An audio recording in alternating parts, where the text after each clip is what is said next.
And it seems from my outside perspective that Australia and New Zealand both have pretty good Bitcoin communities, pretty strong Bitcoin communities. As a nation, a small nation, you don't want to be left behind when you see the bigger nation that's leading the charge in technology going a certain direction, whether it's with the internet or with AI or whatever it is. You don't want to be sort of taking the approach of like, that's not good for Australia, we're gonna ban that, or we're gonna make it difficult for people. It's really bad for the nation if you get that wrong. But Vijay, welcome to the Transformation of Value. Thanks for making the time to catch up. Hi Cody, it's great to be with you. How have you been? I've been doing pretty good. We travelled to Palm Springs for Christmas. It's a beautiful location. Unfortunately, I got the flu, and so I've been recovering for the last couple of weeks, but feeling better now, and hopefully I'm not coughing too much during this interview. No, that's okay. So you went there for Christmas. Did you get much of a break over the New Year, or? I got to go to Michael Saylor's party for New Year in Miami, which was pretty exciting. Got to meet a lot of old-time Bitcoiners, a lot of friends that I've made over the years. Got to meet one of my favorite Bitcoiners that I've interacted with but had never met, Wences Casares. He's often referred to, at least in the old days, was referred to as Patient Zero, the first guy who really started onboarding like big investors in Silicon Valley. He'd been a very successful entrepreneur in South America and was from Argentina and was one of the very big early proponents of Bitcoin. So I got to meet him at Saylor's party, and I'd wanted to meet him for a long time. So that was a fun time for sure. Yeah, it's good to meet people in person. Last year there was a lot of travel for me, and it was awesome to just sort of catch up with people and have sort of in-depth conversations, because I think a lot of the stuff online can be a little bit short form, but being able to sit down with someone and really talk through what is quite a big idea can be really nice. Absolutely. Yeah, but Vijay, where are you based mostly these days?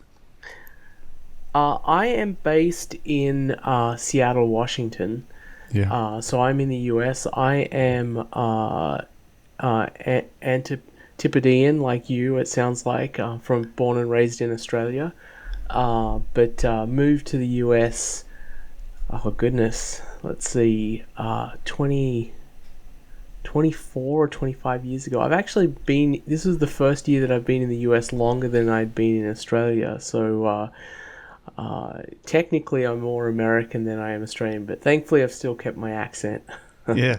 Well, I wanted to ask you about that, because I know you moved to Australia, you moved to the United States around about the year 2000. And I guess, what is your connection like with Australia today, given that it's been so long? I mean, do you still go back? Do you still have family ties back there? Yeah, I have a lot of family in Australia, actually. My parents are there. Aunties and uncles, cousins, pretty much everyone except my sister, who lives in Seattle as well, but she is moving back with her family, and so I will be here with all of my family in Australia. So I have a lot of connections. I used to go back fairly frequently, but less frequently more recently, because I have 4 young kids. And it's just the thought of flying to Australia with 4 kids on a plane is a little intimidating, to be honest. Yeah, no, I understand, because I guess the reason I ask, I mean, as you can tell, I'm from New Zealand, and I've spent a little bit of time living in Australia. I currently live in Japan. It's a little embarrassing, I've got to say, Cody, that I wasn't able to pick that you're a New Zealander versus an Australian. I've been here too long, I think. Yeah, well, maybe that as a living overseas, I have to clarify the way I talk. If I go and if I talk with my friends here like I talk with my family back home, they won't understand a word I say. So I've had to learn how to speak again. But I think the interesting thing is, for New Zealand and Australia, right? Such close ties. As I said, I lived in Sydney for about 6 months, and I've got a lot of family over there. And I guess a lot of the Bitcoin narrative has certainly got a US centric tone to it, and a lot of the thought leadership is coming out of the United States and to a degree Europe as well. But I'm keen to talk today a little bit about what's happening in Asia Pacific generally, what's happening in Australia and New Zealand, and maybe we can find some insight there, especially given both of our backgrounds and sort of what is happening, because I mean it is a major part of the world. So I guess at a high level, maybe reflecting on what Australia was like when you were growing up versus sort of what you're seeing today. I mean, how have things changed in the last 25 years from your perspective? Yeah, I left such a long time ago, and I've been so focused on my career in the US. I haven't looked back to Australia that much, to be perfectly honest. And so I have this sort of halcyon view of Australia from my childhood, uh, almost a pre-technology view. I mean, I left and we obviously had the internet and we had computers, but the world was a different place. We didn't have smartphones. We weren't so interconnected in the way we are now. And one of the things I reflect on, this is a little bit of a tangent, but I remember when I was a kid and after school I'd go home and my world would shrink to just my household. It would just be me, my sister, and my parents. And really the outside world didn't exist. We'd get a phone call or something and you pick up the landline, we had those rotary phones that you don't have anymore.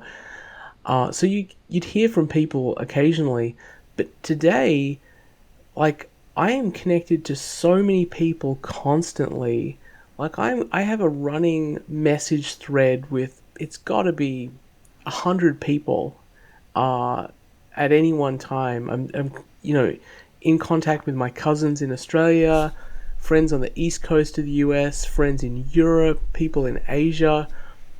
And so there's this extra mental load that we all have that I don't think I had when I was a kid, where you go home, you might watch a bit of TV, you'd switch off in a sense and your world would shrink. Nowadays, I feel like our world is it's completely global, it's completely interconnected, and uh, we're, I have this kind of extra mental burden of thinking about, like, oh, I'm halfway through a conversation with my cousin in Melbourne, and I'm also trying to resolve something with someone I'm working with in New York, and all of those things are kind of in my mind. So that's one thing I reflect on, and the difference from when I left Australia to now is the world does feel like a very different place, and I think that change is accelerating in a way. You think about Bitcoin is a part of that. It makes the world more interconnected. You and I could conduct commerce with each other without really even knowing anything about each other. I don't need to know where you live, your name. I don't even need to know your gender or anything really. And we can conduct commerce. Or you think about artificial intelligence and the fact that we live in a world where the Turing test has been passed. And I'm a computer scientist. This is one of the great milestones in computer science. This view that could computers ever get to the point where we couldn't differentiate them from a human in terms of our verbal interaction with them? And that test has been passed in just the last year or so. So the world feels like it's accelerating. The pace of change is accelerating, and this comports really well with this view by Ray Kurzweil of a singularity, that we eventually get to this point where things are advancing so quickly and it's feeding on itself, that we get to this new world where we have a superabundance. We have intelligent robots that make food and prepare food and bring it to us and make whatever product we want. So in a weird way, I feel like I'm living in a sci-fi novel from my childhood. Being a kid in Australia, reading these sci-fi novels when I was an early teenager, and thinking about how crazy these ideas are. I'm living in that world right now. We're both living in that world. Yeah. So that's one reflection I have about, the change from when I left Australia to where I am now. Yeah. What part of Australia did you grow up in, if I may ask? Canberra. So I Canberra. was born in Melbourne, but I was raised in Canberra and was there from when I was about 2 years old till when I left when I was 21, I think, about 21. Yeah.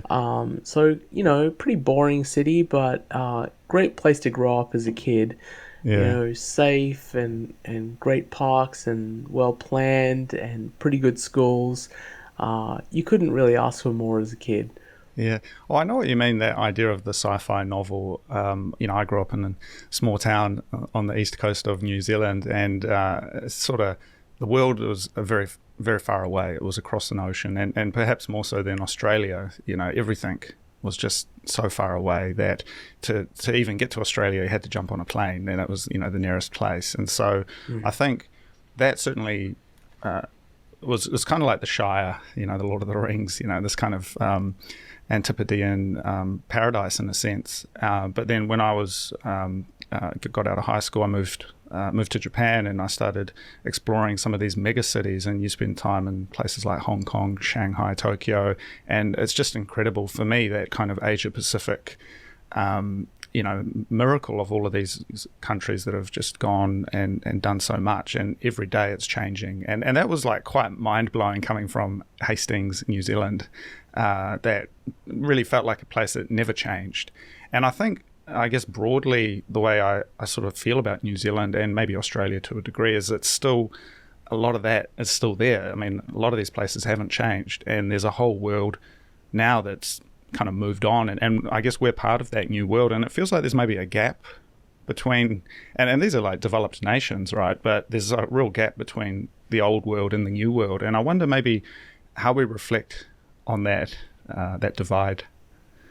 Yeah, no, I think that's a great point that you're making. And the times I visited, especially New Zealand, it did feel like it had this charm of growing up. The Yeah. same feeling I had growing up as a kid. And I drove around the South Island and these like tiny little towns which haven't. The thing I love about New Zealand is none of these places have been invaded by these big sort of corporations.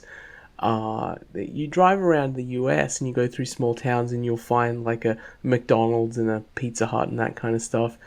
But New Zealand just is so removed that it's like being transported in time, and it really brings back a sense of nostalgia that you have when you're in that experience that you had in childhood. It hasn't changed.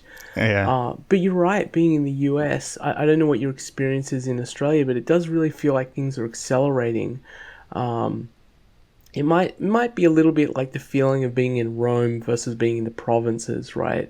You have this incredible ancient civilization with all these huge monuments that accelerated very rapidly from 200 BC to 100 to 200 AD, and the construction of the Colosseum and these huge buildings. And anyone who would come from the provinces would go to Rome and be like, oh my goodness, like never seen anything like this where we live out in Spain.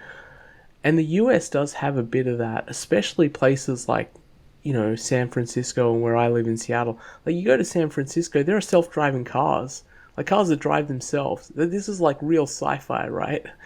Like you jump into a car and the car's driving you. It's scary as well because we're not programmed to think that this is possible. At least maybe my generation is not programmed to think this is possible. So you see these things and it just feels otherworldly. But it is sort of confined to a few parts of the US. But then eventually these things expand out and get adopted by other parts of the world. And maybe in 10 or 20 years, you'll see self-driving cars in New Zealand or Australia as well. Yeah. Well, I'm reminded of the famous cyberpunk author William Gibson, who said the future's already here. It's just not evenly distributed. And, I remember reading that growing up. And that came out in the 80s, I guess. But I read it, when I was in school. And again, coming to Tokyo in, I don't know, it would have been about 10 years ago now. I first came and left New Zealand, came over here, and it was like, wow, this felt like the future. And then I went to Shanghai, and that was like, wow, that made Tokyo look like a small town. Just skyscrapers everywhere. The whole thing was moving at this rapid pace. And you talk about America, which in a sense has this historical moment where San Francisco still, kind of old houses and there's old buildings, but Shanghai, it's kind of got old stuff as well, but so much of it is new, and there's kind of this new Asia, which I think, again, bringing this back to sort of the Bitcoin piece, Asia Pacific, APAC generally, it feels like there's a lot of stuff happening there. And talk about China, Hong Kong, Singapore, these places where there seems like there could be a lot of opportunity when it comes to tech, Bitcoin, and this broader sort of moment that we're entering. So I guess maybe we can zoom out a little bit, and getting away from that US perspective on Bitcoin. I mean, what are your thoughts on APAC, China, sort of Asia Pacific generally when it comes to Bitcoin and this new world that we're moving towards? One thing that surprised me, I commented in my book about this, was that there hasn't been a greater willingness to adopt Bitcoin in some of the APAC countries, especially China. It's kind of an irony. I said this in my book. It's ironic that the US has had the most friendly regulatory position to Bitcoin, because if you think about the ascendancy of Bitcoin and ultimately its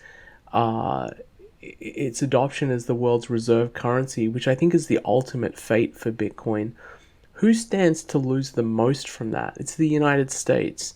And so geopolitically, I would think the rational approach here from China and Russia is to be very pro-Bitcoin, as a sort of a neutral monetary base, right? Charles de Gaulle in the 60s really aspired to return to a neutral, apolitical monetary base. And at the time, he was talking about gold, because gold used to be the monetary base on which the whole world's commerce was built.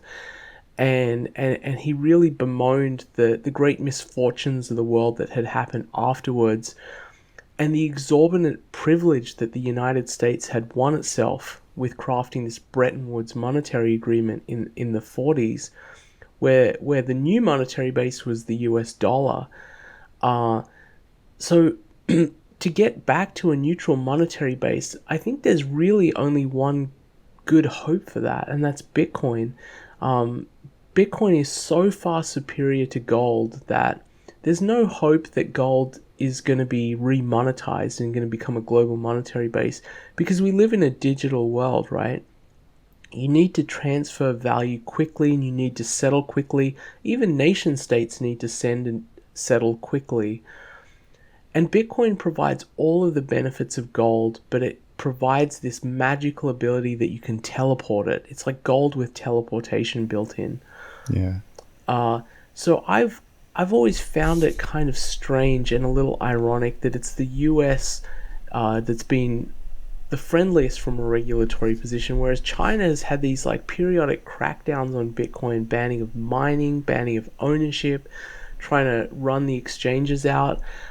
It just seems incredibly short-sighted.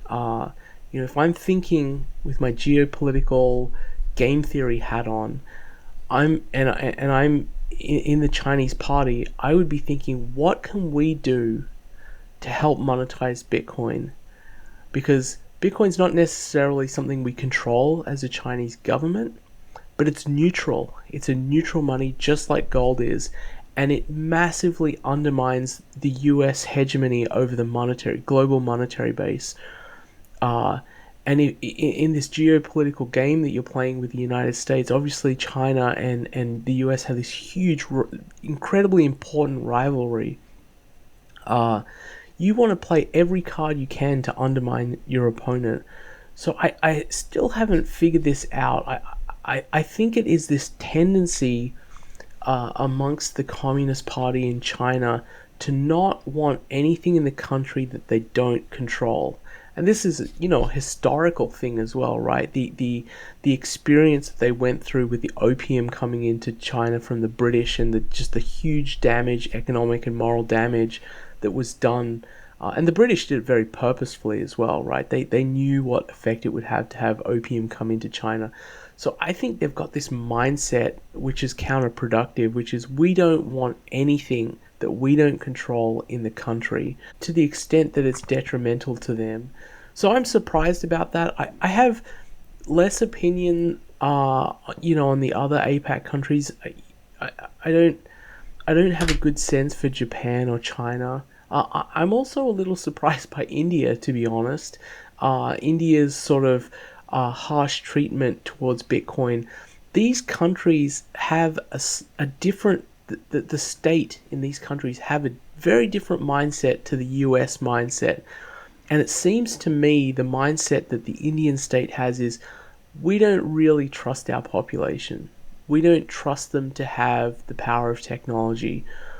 And I'll give you an example of this. Like, I remember going to India, must have been a decade ago, and I just remember how difficult it was to get a cell phone. Like, you needed, you need to present your passport. You needed someone to vouch for you, actually. You needed an Indian citizen, which at the time was my grandmother, to vouch for you, to say, yes, it's okay to get him a cell phone. Obviously, there's some sort of threat or worry about terrorism in India, but it's a different mindset to the mindset here. In the US, you can go get a burner cell phone and you don't need to present any ID. You can use cash and just start using the phone. And so that distrust, I think, sort of feeds into the way these states handle Bitcoin and the way they regulate Bitcoin. I think it is very counterproductive, though, because I think these nations could put themselves on the forefront of this new technology wave and the potential for a new monetary restandardization. These only happen, every kind of century, like monetary restandardizations, like going from the British pound being the monetary base to the US dollar, and prior to the British pound, just gold being the monetary base. These don't happen very frequently, and if you predict them, if you see them coming and you get on board first, you have this huge opportunity to improve the standing of your nation. And alternatively, if you're last in line for these things happening, you can really get hurt, right? There were a lot of nations on the silver standard during the 19th century, and they got badly hurt by trying to cling to silver because the world standardized on gold. And if the world standardizes on gold and you're the only nation left with silver and it's completely demonetized, you've lost a tremendous amount of value. On the other hand, if you're the first to recognize that gold is going to become the world's monetary base and you start accumulating gold, you become enormously wealthy. And so we now have a modern example of this. We have El Salvador is a nation state which has seen that this seems to be happening, monetization of Bitcoin, and they're getting in front of it. And so if this actually happens, Cody, if Bitcoin does become the reserve currency, then El Salvador goes from being this, insignificant podunk country in Central America to being one of the wealthiest nations on earth. It would be an incredible transformation for the people of El Salvador. I am quite surprised that some of the smaller countries in Asia have not figured this out yet. Yeah, I want to pull on that thread a little bit in a moment, because this question of the smaller countries, which I think New Zealand fits into that category, is really interesting versus some of these larger continental players. But something I would be keen to talk to about before that, though, is this question of gold. I've been doing a lot of study recently just on the different narratives around gold, and I think certainly within the Bitcoin world there is a sort of an idea of what the gold standard, the classical gold standard from around about the 1870s through till the First World War, what that looked like. And the country of New Zealand and Australia were both built pretty much from that period, the period of empire, that kind of late 19th century. But I was reading a really interesting piece recently, Vijay, by Professor Angela Reddish, which is this kind of critique of what we think of as Bretton Woods collapsing in 1971, which, everyone talks about. WTF happened in 1971, and it was this major thing. But her argument is that it maybe was less of a massive change than we may think, and that since the beginning of the 20th century, the anchor, so to speak, of gold had been getting let out more and more, and it was really just the final moment where they severed that connection back to gold. And I wonder whether in your studies you've maybe come across different ways of framing that idea of gold, because certainly it was in history, it was always about the face value of the coins. It wasn't necessarily about the gold content, and there was always like these degrees of trust. How much gold content is actually in one of these coins? Do people trust it at its face value versus its actual metallic content? There's a lot of nuance to that. So just broadly throwing that at you, are there other ways of looking at the gold standard as opposed to maybe the way we're looking at it at the moment? Those are some really interesting questions you're asking here, Cody. I've never been asked these questions, so it's really interesting to talk about this. I think face value, what you're talking about, is part of the story of how national monies got delinked from gold, and how is it the case that people trust paper money? This is a really important question in economics. It's just bits of paper, right, that we have in the Western nations like the United States, the greenback or the Australian dollar, and the reason this happened was that people trusted the face value of the notes that they had. They really believed that, you had a $20 bill that was worth 1 ounce of gold. And so people were willing to hold notes instead of the specie, instead of the underlying gold. And governments used that. This was the great sort of sleight of hand that governments did during the 1930s, was like, okay, you've got all this paper money circulating, and we're just going to pull the gold out from underneath, and you can't redeem anymore. Individuals can't redeem. So that was one part of the delinking. The way you framed it is interesting. I think it's correct to say that 1971 was not a specific seminal moment. It was like a long transition. Starting in 1933, I think, was an important time as well, when FDR delinked dollars from gold. So individuals, United States citizens, could no longer go to the bank with a $20 note and get a gold coin back. That was the beginning of the process. Then you had the creation of Bretton Woods, and the United States established as kind of the world's reserve currency. And the exorbitant privilege that Charles de Gaulle talked about was that the US money supply was expanding, and so that the US dollar being the monetary base, this money supply expanding is sort of exporting inflation out into the world. Without the amount of gold that the US had expanding, the US wasn't acquiring more gold through trade. Actually, it started beginning to run trade deficits. And so this, caused a lot of angst in these other countries. Like, hey, we have all these dollars, but if we go and ask the United States for the gold, does it actually have the gold? Because remember, so this is part of the story of delinking. It started with individual US citizens not being able to redeem the dollars for gold, but nation states still could. Like, if you're France and you've accumulated all these dollars because of US inflation, you can go to the US. And actually, France did this. They said, give us our gold. Now, typically, you don't want to do this. It's expensive. It's not like Bitcoin. It's not like saying, hey, Coinbase, by the way, I don't really believe you have all the Bitcoin you say. Send me my Bitcoin. And they send it out in a transaction, and it finalizes, it settles in less than an hour. If you want to redeem your gold from the US as France, that gold has to get on boats. It has to be secured. You have to prepare for the possibility that those boats sink in the middle of the Atlantic Ocean and your nation's treasure is gone. It is scary. So nations, have a propensity to not want to call in their dollars for gold. But eventually, if you have enough inflation and you really feel uncomfortable that the gold isn't being... that there isn't enough gold to back the dollars, you will do that. You'll call in your gold. And so this happened from the period from 1940 to 1971. The US money supply increased dramatically, but the gold that the US had did not grow commensurately. And so you can say 1971 is like, this end of an epoch, but really the problem had been growing during that period from the 40s to the 70s, where the US monetary supply is continuing to expand, but there's not enough gold. So that is one way of thinking about it. It's not like a light switch or anything. It's just a problem that got worse and worse and worse. And eventually, enough countries got annoyed and said, "We want gold. We want our gold. Give us gold for our dollars." And Nixon was like, this is a problem. We don't have enough gold. So he shuts the gold window, and that's truly the end of the gold standard in 1971.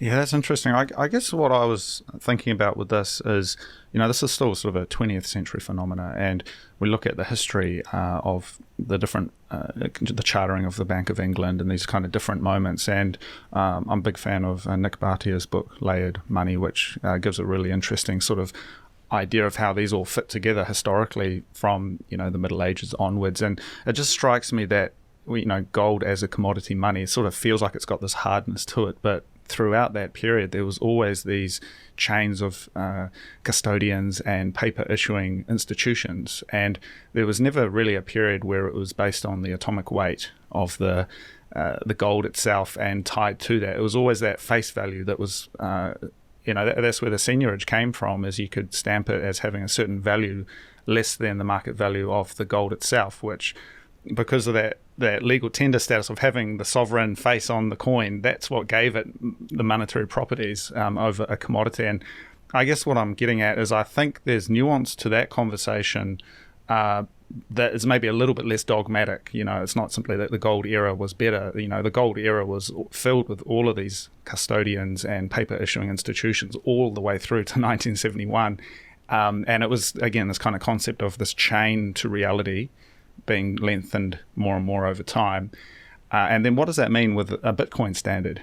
Because, we've got, all of these attributes that you and I are aware of, with the instant settlement, globally accessible, censorship resistant. So it feels like, I guess what I'm getting at, Vijay, is there's like it's not simply like we're going on to kind of a kind of digital gold. It really is this brave new world, this new thing. And what does that mean for the way economies organize? It feels like it's a lot more radical than maybe I thought even a few years ago.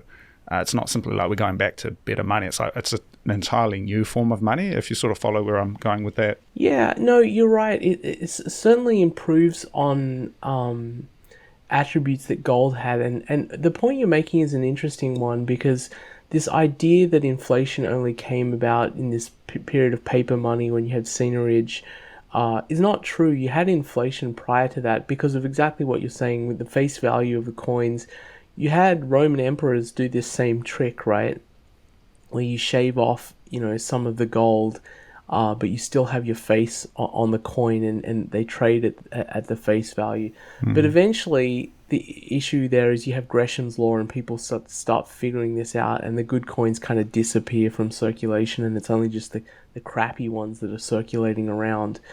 Bitcoin does sort of have a pretty transformational improvement over gold in the verifiability part. Like when you have a Bitcoin, you have a Bitcoin and you can verify it. Like that is categorically different to gold, where there is always a little bit of uncertainty. Like, is it the exact weight that I am hoping for? Is it actually gold? There's actually quite a decent amount of tungsten that's circulating as gold.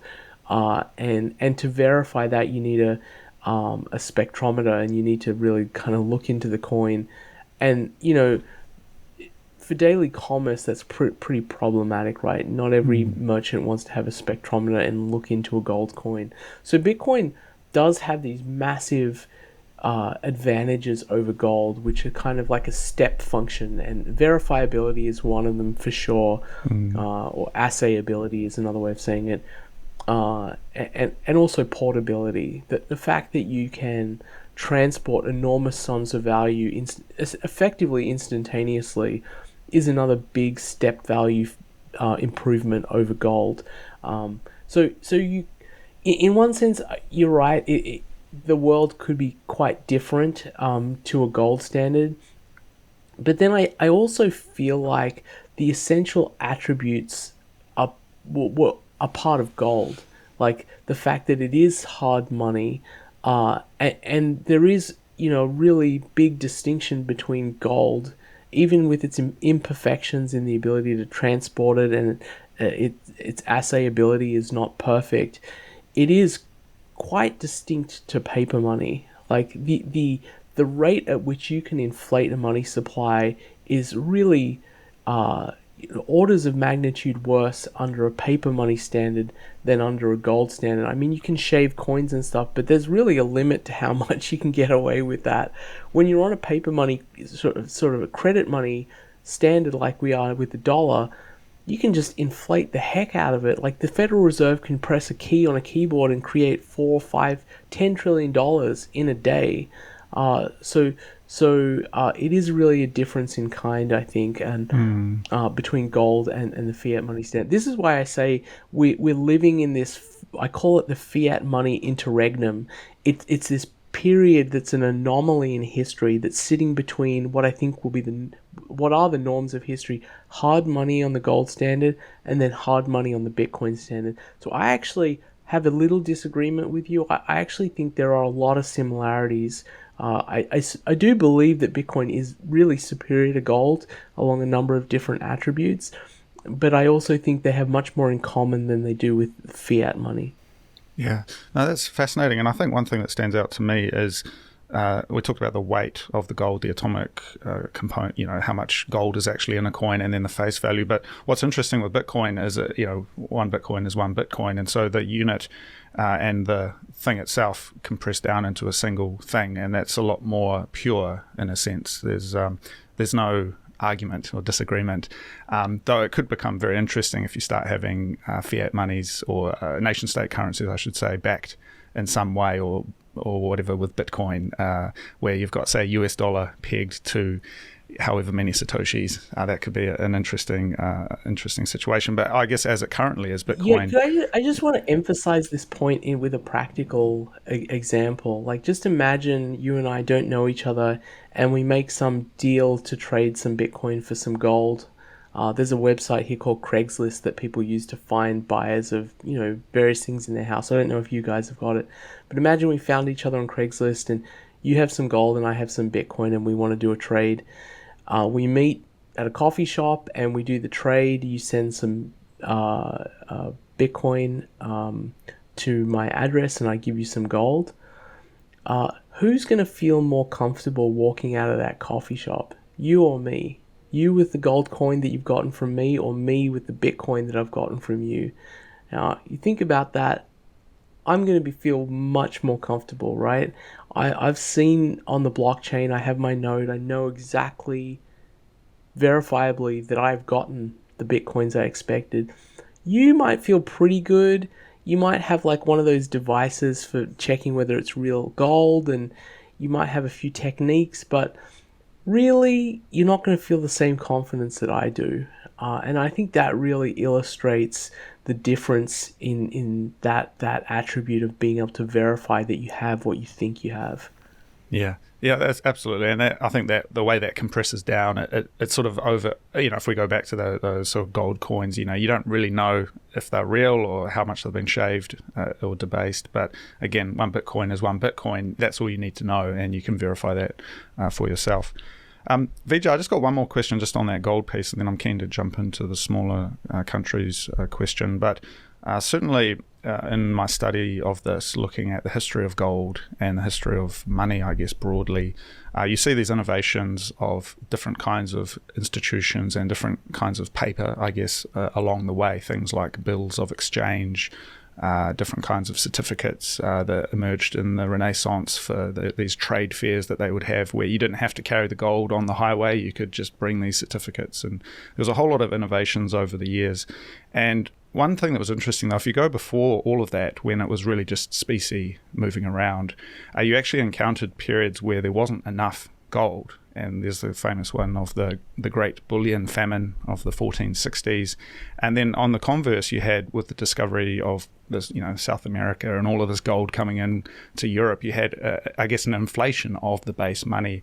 And those are two things that, if we assume, roughly that there was a fixed supply of gold in Europe at that time, these were two changes to the base money that caused issues. And I wonder how that relates to the fixed Bitcoin that we always talk about. 21 million is the mantra, but how does that work when it comes to actually issuing credit, trying to grow businesses, all of these things that only came about once these paper issuing institutions during the Middle Ages started doing that? How do you see all of that sort of playing out? Sorry, it's a bit of a curveball. Yeah, it's another really fascinating topic. I mean, I'm also reminded of the United States during the colonial period, when there was this great shortage of specie of money, and so they create these paper notes, and they would use other things as like money. tobacco, they would use whiskey and tobacco, exactly, whiskey and tobacco, and so Bitcoin. Is this another benefit of Bitcoin versus gold, that you don't have these unexpected supply shocks? And when you mention that one of the things I find so interesting about that is that the Spanish Empire, you would have thought that they discovered all this gold, they become enormously wealthy, they become the great power of the world and would remain so forever. But really they didn't. They did get all the gold, but within about a century or two, they were no longer a significant power. And I think one of the lessons there is that if you build wealth in a nation through kind of easy gotten gains, you discover gold or you hit oil or something like that, you will not be putting your nation in a good position for its future if you rely on that. It's really production and the creation of institutions that encourage production that makes a nation wealthy. So there are a few examples of countries in the Middle East which have understood this, where they've struck oil, but they haven't just used that to enrich themselves and buy Lambos for a few sheiks. They've invested in infrastructure and they've created like a financial hub. Dubai is an example of this. Singapore is also another example of this, right? It's a country which has really no natural resources, but really heavily invested in capital markets and infrastructure. Now is one of the richest places on earth. So I just kind of, sorry, I'm going on a bit of a tangent here, but I'm just reflecting on this idea of what is seemingly this great win for a nation, that they discover all this gold. And perhaps this is one of the dangers for a nation like El Salvador, that they have gotten ahead of the monetization of Bitcoin and could potentially become very wealthy because of this. But if they don't use that wealth to invest in infrastructure and production and the institutions that'll keep them wealthy, they could lose that all within a few generations. So I'm trying to loop back to your question and make a point that's related to what you said. Yeah. I think another attribute, the two attributes here that I think make a Bitcoin less susceptible to this kind of problem of scarcity of specie is one, the predictability of the inflation schedule. We know how much Bitcoin is going to come out, but also divisibility. Divisibility is really important. Your nation could only have like 1 Bitcoin or 10 Bitcoin, and you can still conduct commerce with millions of people because you can subdivide the Bitcoin into very, very small pieces, right? And that's the power of a deflationary money. The real problem with gold and other deflationary monies is they're not truly divisible. Like it is impractical at some level to subdivide gold to do commerce, as the purchasing power of gold, assume gold is actually perfectly fixed and doesn't inflate at all, it doesn't have this 1 or 2% inflation schedule. If gold were perfectly fixed, you'd have this problem that you get down to the size of, the head of a pin or something. Like, as gold is increasing in value because people are productive and we have more goods and services, you can buy more and more with a smaller amount of gold. But then, if you want to conduct commerce and like buy a loaf of bread, if you need to use like the head of a pin worth of gold, that's incredibly impracticable, right? But you don't have that problem with Bitcoin. You can trade 10 or 100 satoshis. That is possible for us to do that. And so you don't have the same issue of the scarcity of the specie, because you can continue to use smaller and smaller amounts, and it's not impractical to do so. But that was always true with gold. It's always true with silver, that beyond a certain limit, it isn't divisible anymore. You can't use it. And so the scarcity of specie problem, I think, is more a problem of physical coins. And in a digital age, I don't believe this is problematic. Be interested to hear your thoughts on that. But I really believe the combination of the supply schedule being perfectly known ahead of time, and the fact that it is essentially perfectly divisible out to 8 decimal places, really mitigates this problem of scarcity of specie. Yeah, no, that's all good. I mean, I'm certainly trying to solicit opinions on this, because I've talked to a lot of different people who have different views on this, and so one side would be, look, we got the 21 million, we got the Sats, that's all we need. But again, I guess I wasn't so much talking about the scarcity of specie, but the fact that prior to these institutions existing, changes and fluctuations in the gold in a region, it could have these massive effects. And there was no industrialization, there was no higher order society forming back then. It was only, and it's hard to say which came first, it's sort of a chicken and an egg, but it was these like bills of exchange and these Italian banking states and these institutions that are always kind of seen, these trusted institutions seen as perhaps negative, but actually it was them who brought in this ability to issue a credit, and credit was what led to the ability to invest in things and build factories, and this kind of myth maybe we have of the Industrial Revolution, because maybe it takes 6 months for a product to be taken from raw material through to production, and that production you talked about, which is actually the wealth of a nation, it's not the money you have, it's the things you can produce. And so I just wonder, and this is a little bit outside of maybe the mantras that we often talk about with 21 million, but with a fixed base money, for example, and some sort of credit institutions or some sort of things that can enable people to invest and issue credit for speculative ventures that don't rely on that base money, whether there's anywhere for that in the Bitcoin future, or whether that's no longer relevant. What are the different opinions? I just think it's so much less necessary. I think credit was certainly really important in the Renaissance. I would say, though, that credit, in that historical period, was more important because of what you were saying, like the fact that specie was not uniformly distributed, and so credit does actually play an important role. But I would say in that historical period, what really helped with commerce was like these insurance contracts, because there's so much risk to taking goods and services around the world and potentially losing them to piracy, or having your ship sink, that by creating these contracts you really enable people to take more risk, and that really accelerated commerce in that period.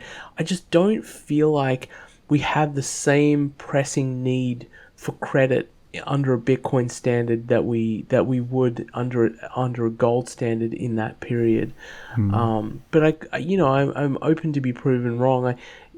I feel like one of the things I like to remind myself of is that we're all just students of monetary history. And with Bitcoin, we get to see monetization happen in real time, and we should be pretty humble about that. We should realize that we don't know everything. We don't know exactly how this is going to play out.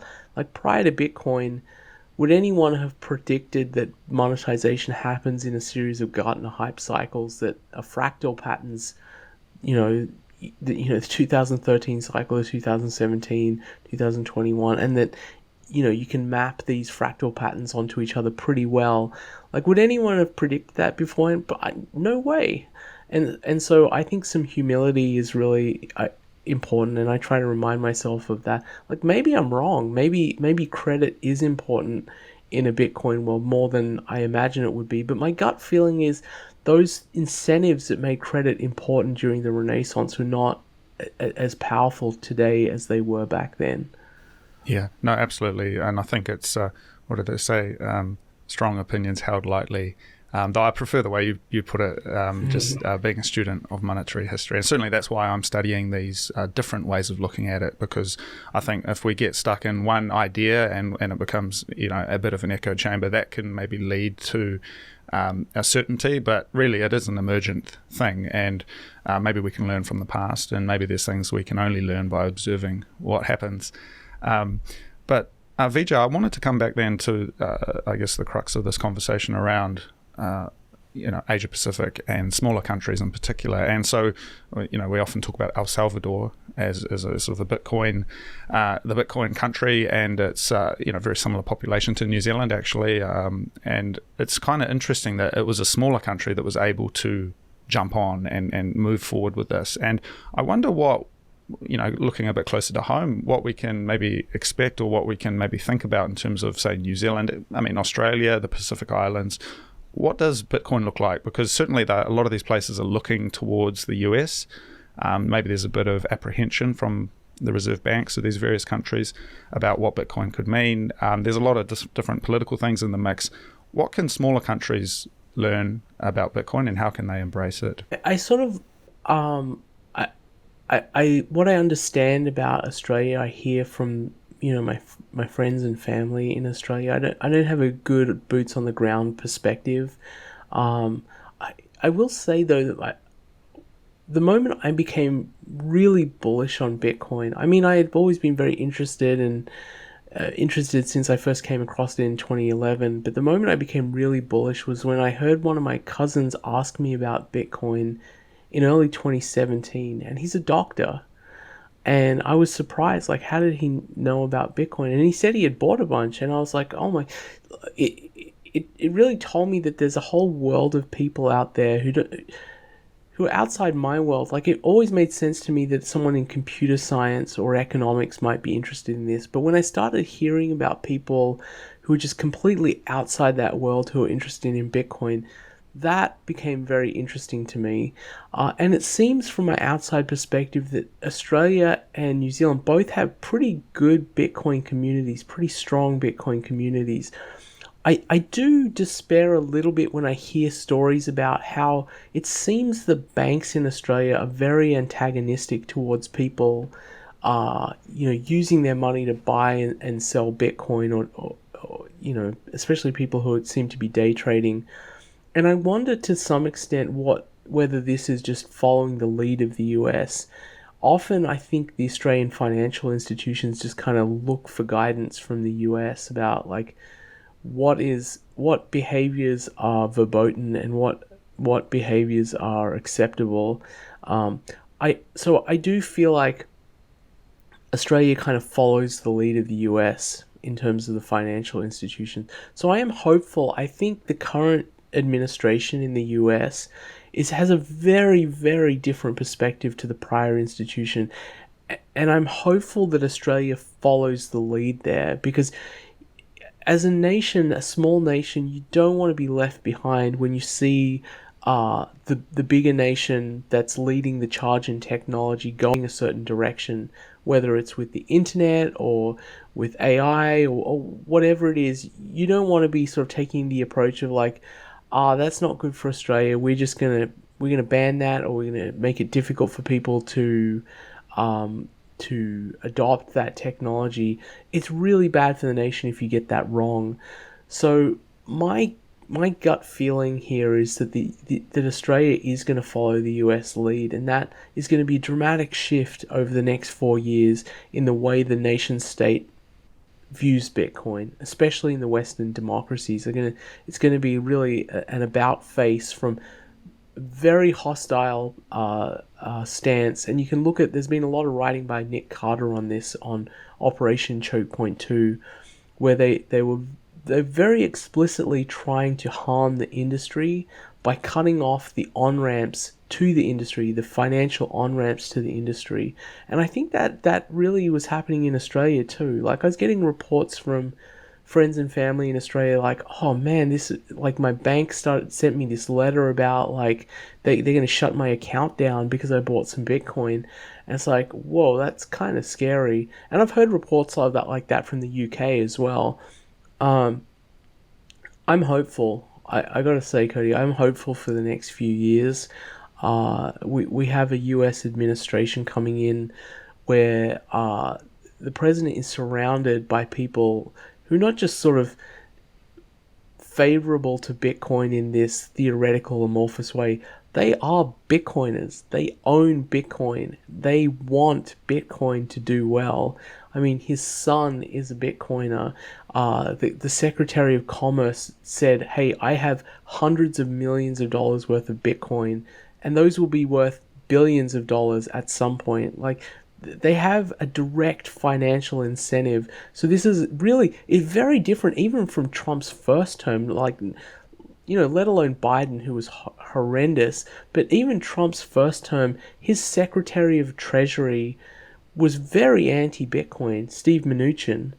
All those people are gone and have been replaced. He's got this circle of people who are incredibly pro-Bitcoin. You couldn't pick a better cabinet if you were a Bitcoiner.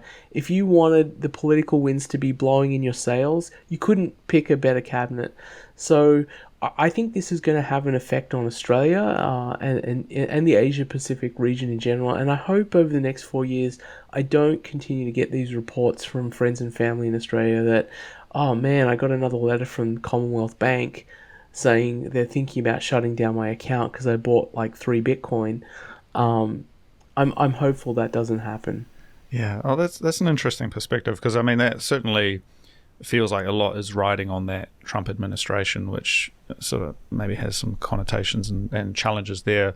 Because I am aware that with the Reserve Bank of Australia, the Reserve Bank of New Zealand, the central banks of our countries, this just like we have Bitcoin meetups, I mean, they have meetups as well. And I know Ben Bernanke is coming over to New Zealand this year to do a talk with the Reserve Bank. And, there's all sorts of cross bilateral sharing of information and all sorts of things that they do in that world of the regulators. And Bitcoin is always just pushed right down. It's always talked about as maybe crypto and stable coins potentially, and sort of maybe in a very negative tone or neutral tone. And I'm just wondering, there's this maybe global consensus that is reached to by central banks around money, whether we like it or not. What is legal tender for paying taxes, and what does that look like? Maybe we just have to wait and see. Are they going to go down fighting? Are they going to adopt this and just change on a whim? It sort of seems like there's maybe a lot of, variability possible in the way these central banks, look at Bitcoin. Yeah, I think the transformation might happen through the banks themselves because, you have these people who are very senior in the banking system, people like Jamie Dimon, who have been hostile to Bitcoin for a very long time, and explicitly hostile in the public eye. But now JP Morgan, if you look at it as an institution, you'd say, hey, that they seem pretty friendly to Bitcoin. And that's an organic phenomenon, right? Because their customers are saying, hey, I want Bitcoin. And when you're a bank and enough of your customers are coming to you asking for something and you can make money off it, you're going to give it to them. And now you have Larry Fink and you have BlackRock supporting Bitcoin. Central bankers do live in their own world, and they are, I think you're right, pretty hostile to Bitcoin. And I think what happened was at some point they got an inkling to what Bitcoin is and what the real threat is. And this is in my book. There's a quote from the Wall Street Journal where they say the real threat of Bitcoin is not that it crashes.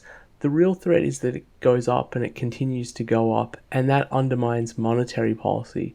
And it does. It really does undermine monetary policy, because as you have the world's savings fleeing into Bitcoin, the central banks have less power. Their ability to control interest rates is only because the majority of the world's savings are denominated in dollars.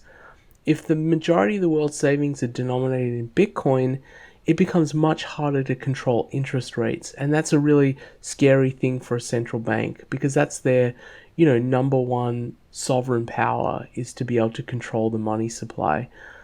Uh, so I think that world of central bankers and that kind of academic world is going to be pretty hostile to Bitcoin for a long time. But they're also fighting this organic force, this political force, which is more and more people own Bitcoin, and eventually what you get is political capture. And I think we've gotten there. This is the thing that I've been thinking about for the last 5 years, that the biggest threat to Bitcoin is a nation state attack, in particular the United States attacking Bitcoin. And I always thought the thing that protects Bitcoin is political capture, which is you have enough people and there's enough political sway that it becomes effectively politically untenable to attack Bitcoin. It would be like, imagine if there was some politician who tried to ban the 401k retirement program in the United States. It's just not possible, because you'd have riots on the streets. People would have their pitchforks out and they'd be like, that's my retirement, you can't touch that. Yeah. And I think Bitcoin has gotten there. And I think the fact that you had this incredible moment where you had a presidential candidate go to a Bitcoin conference and effectively bend the knee. He's bending the knee to the Bitcoin community and saying, you guys constitute an important demographic that could help me win an election. That makes Bitcoin much more untouchable. So I believe we have achieved, or we're very close to achieving, political capture, and that Bitcoin is much less vulnerable to a nation state attack, at least in the Western democracies. Yeah, that's very interesting. And just to expand on that as well, with New Zealand, the commercial bank situation is quite interesting, because almost all our major banks are Australian entities, which are then also majority US shareholder entities. So everyone will be familiar with the Commonwealth Bank, ANZ, Westpac. Yeah, they all of the New Zealand banks are owned by those guys, and so there's a few exceptions, but for the most part. And so there's actually a real interesting sovereignty question, because just from a UX perspective, a lot of neobanks, things like Revolut or Wise, actually have a much better experience as a consumer than these legacy banks, which aren't even New Zealand entities. And as you mentioned as well, the ability of the Reserve Bank to set interest rates and some of its levers that it has. Those are relatively new innovations, from the 1980s, pretty much the overnight cash rate and these interest rate levers.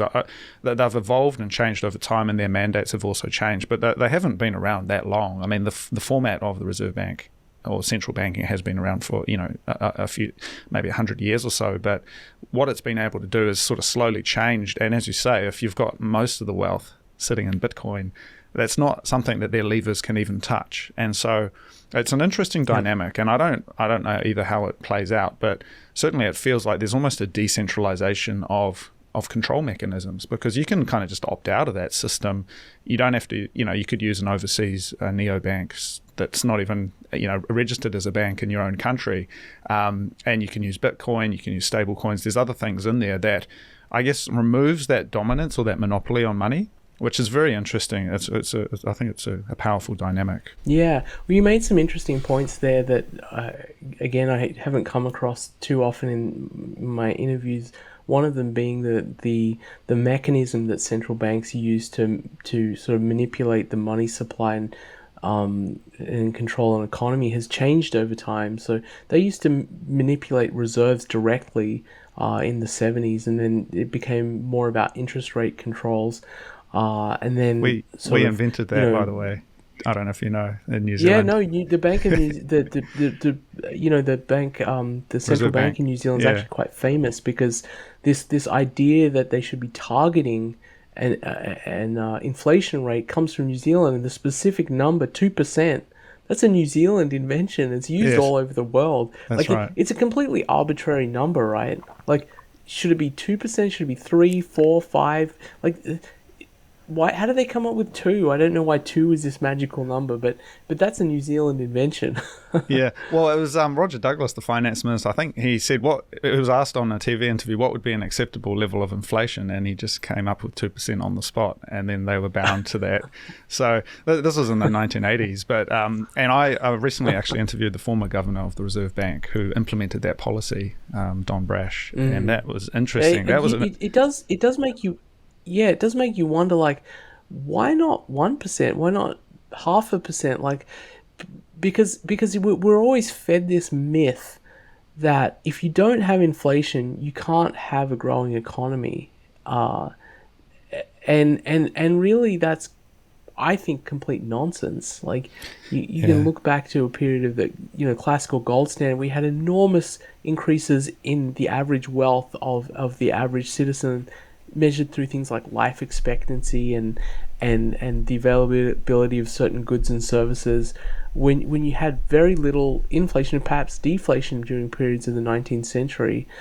So this myth that we've sort of been fed, that we need 2% inflation. If we don't have 2% inflation, there isn't an incentive to invest, is nonsense. And that nonsense is very interestingly came out of New Zealand. Yeah, well, interesting. I mean, interesting, Vijay. This so where this came from, just briefly. So yeah, I was lucky to be able to interview the guy, the Reserve Bank governor, who implemented that policy, and it was really illuminating to talk to him because I read his book, I did a lot of prep, and we had a chat. And he didn't really know that much about money, to be fair. I mean, you and I are having these conversations. And I mean, he had maybe other political objectives, but in terms of the history of money, like, man, we tried talking about it, but more so than that, it was this period of the 1970s where you had like massive inflation, like 15% year on year with the oil shocks and all of that, and so.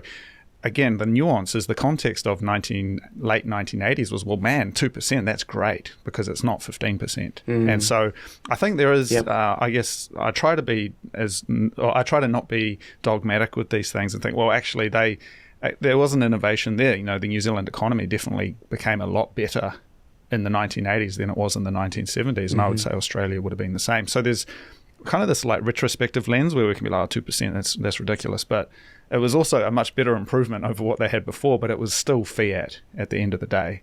And it required all these manipulations and all of these distortions. So I don't know, man. I think it's just, studying it, being humble to it, as you say, the history of money. This is the best they could do at the time. And they had their justifications, but we've got this new thing now, which is just a whole new beast. It's a whole new game changer. And it's exciting, man. I don't know about you, but I think, man, every day it's like we're part of this. I mean, your books and your writing have been quite influential. We're kind of active agents in this new thing that's happening. Yeah, and I think they are paying attention to Alan Greenspan very famously, when he was central banker, said that he was a student of gold. He'd always been a gold bug. And he set monetary policy based on the price of gold. He viewed gold as kind of the canary which told him if things were getting out of control. And I think central banks will do that for Bitcoin at some point. If Bitcoin achieves, this is something that I have very high conviction in, that Bitcoin will eventually attain and then surpass the market capitalization of gold.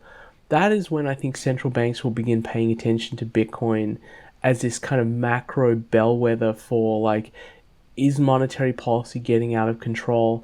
It becomes very, very scary for them if Bitcoin surpasses gold on the upside and is moving rapidly up, right? That was the big fear in the 70s, was the price of gold was going up very, very quickly. And the threat there is that you have a demonetization of the dollar, and that people flee out of the dollar and they go into gold. That's what they were really scared about. And that's why Paul Volcker came in and really jacked up interest rates and drove the United States and the world into a massive, massive recession in the early 80s, because he saw that threat and he realized that's game over for the United States if you have a demonetization of the dollar. So they do really pay attention to gold. But one day, I think pretty soon, they're going to pay attention to Bitcoin as well. Yeah, that's fascinating. Just a couple more questions for you, Vijay, if that's okay. Then really, in the end, we're talking about we're talking about El Salvador, we're talking about the US. Where in your travels are you seeing as maybe the next hotspots, the next places where Bitcoin is going to make headlines, or it's going to become a thing? Do you have any sort of inkling for where that might be next? Yeah, I mean, this may be a little bit boring, but the United States. The Okay. United Yeah. States is really the global financial capital, and it's gone from being extremely hostile to Bitcoin to being extremely friendly. So I think the big action is going to happen in the United States. Okay. And I don't know if this SBR thing is going to happen or not. It's unclear to me. But I really, if it does happen, it will be massively game changing. That's when you will see the game theory from the nation state perspective play out, because nations are kind of like corporations, which are kind of like people in the sense that people need permission to do something, right? Like most people are pretty conservative and they don't want to take much risk, and you're not going to be like, most people aren't going to jump on board something crazy like Bitcoin in 2012 or 13. What they need is permission from, by seeing someone that they trust who has some gravitas or weight buying Bitcoin and saying, hey, this is a good investment to put 1 or 2% of your money in. That gives you permission to do it. And the same thing is true of corporations. Like if Apple or Microsoft or Google put some Bitcoin on their balance sheet, that's very different to MicroStrategy putting it on its balance sheet. Then you have the permission for the whole sort of corporate landscape to do the same thing. Same thing's true with nation states. If the United States, the preeminent nation in the world, puts Bitcoin on its balance sheet, that's when the game theory really begins. El Salvador putting it on its balance sheet, it might encourage some nations at the margin. I wrote this in my book. I said the first nation to add Bitcoin to its reserves is likely going to be a small nation, a podunk nation. But their example eventually might attract other small nations, because if you're another Central American country and you look over at El Salvador and you're like, holy crap, they're getting rich over there, and it doesn't look like it was that difficult for them to go ahead and buy some Bitcoin, so maybe we'll do that too. But that's kind of a marginal thing. The big one will be the United States doing it. Yeah. Okay. So So we'll see. This is yeah. something that question that's going to be answered in the next few months, I would Yeah, say. SBR, strategic Bitcoin reserve, all eyes on the US, and I don't know, but I mean, if we look at that, I mean, maybe the downstream effects of that is that there's just this huge, massive change globally, and everyone's ears start piping up, and they think, okay, what's this mean for us? And I mean, maybe that's where we see maybe a whole stream of other countries YOLOing in. As Samson said, the nation state FOMO might begin when that happens. So Yeah, it could be interesting. I will caution though, Cody, that there's going to be an enormous amount of pushback from self-interested political groups in the United States. The central bank is going to be one for sure.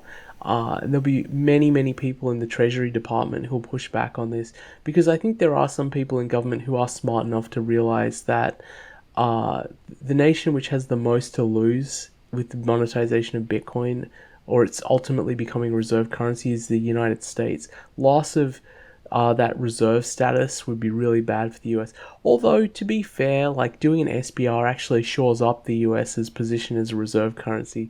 If Bitcoin is monetized and your nation has the most Bitcoin backing your currency, then your currency is going to be fine. There's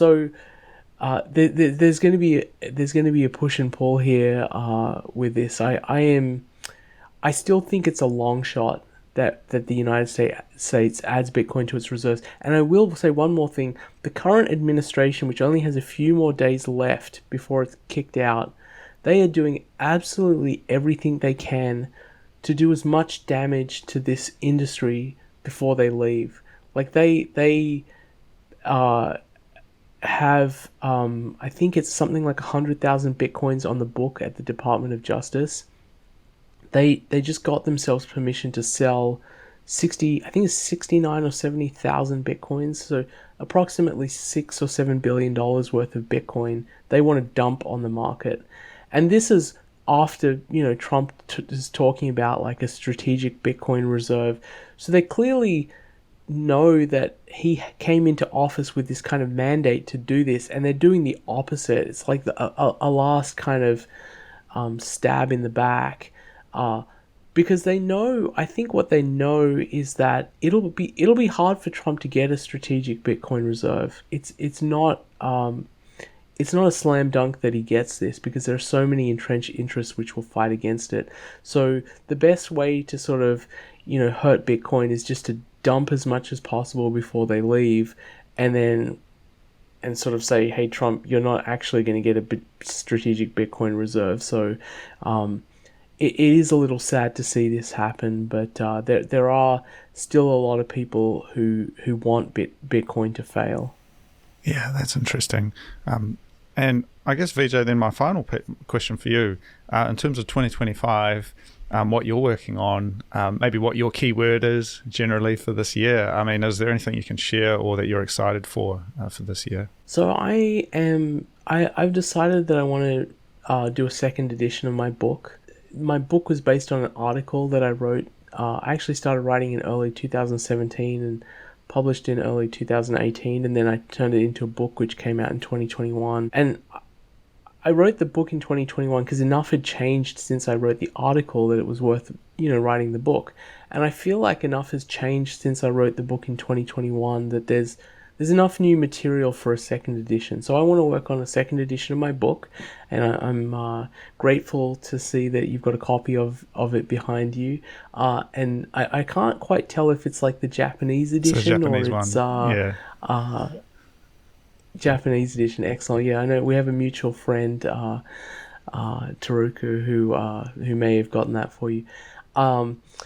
So I want to work on the second edition. I am really looking forward to what does it mean for Bitcoin to have the political winds in its sails. For the last decade, the political winds have been, they've been headwinds against Bitcoin. So I'm really curious what this means for the cycle, the 4-year cycle, and whether it means that the cycle is extended, or whether we don't really have a cycle and we just continue to go up slowly but surely over time. Like I said before, I'm a student. I don't know what's going to happen, but I feel very optimistic because I think the wind really is at our back right now. With Bitcoin, all of the stars are aligned, so to speak, for adoption to really increase very, very quickly. So I'm super excited for 2025. I think this is going to be one of the most exciting years for Bitcoin since I came across it in 2011. Yeah, that sounds awesome, man. Good luck with that project, because it really is. It feels like that could be a big difference, this political wins in the sales that you mentioned, because again, when we talked about gold earlier, that whole history was trusted institutions, governments, empires putting in these innovations on money, and Bitcoin for its entire existence has been resistance money. It's always been on the outside of that, and yet here it is. And so it's going to be an interesting dynamic, and perhaps a little bit of caution required. What is exactly the ask of government and politicians, etc. There's, I think, a lot of nuance there. Maybe making sure that it doesn't get captured, and there's a lot of people who are certainly firm on that. But yeah, I think it will be very interesting to see how it unfolds and how it emerges, certainly this year and beyond. Cool. Vijay, I appreciate your time. We might wrap it there. I know it's probably getting a bit late where you are, but I really appreciate your thoughts and sharing your insight on all of this. If people want to follow you, what's the best place for them to go to keep track as you write this new edition of the book, as you share what you're working on? Yeah, Twitter is the best place, Cody. I'm real_Vijay on, I should say X, now it's X. Real_Vijay at X, and I tweet a lot about Bitcoin, and as I'll be working on this book, I'll provide updates and maybe little snippets of new chapters. Yeah, you can follow me there and see what my thoughts are on Bitcoin's evolution. Cool. All right, man. Thank you very much. Thanks, Cody.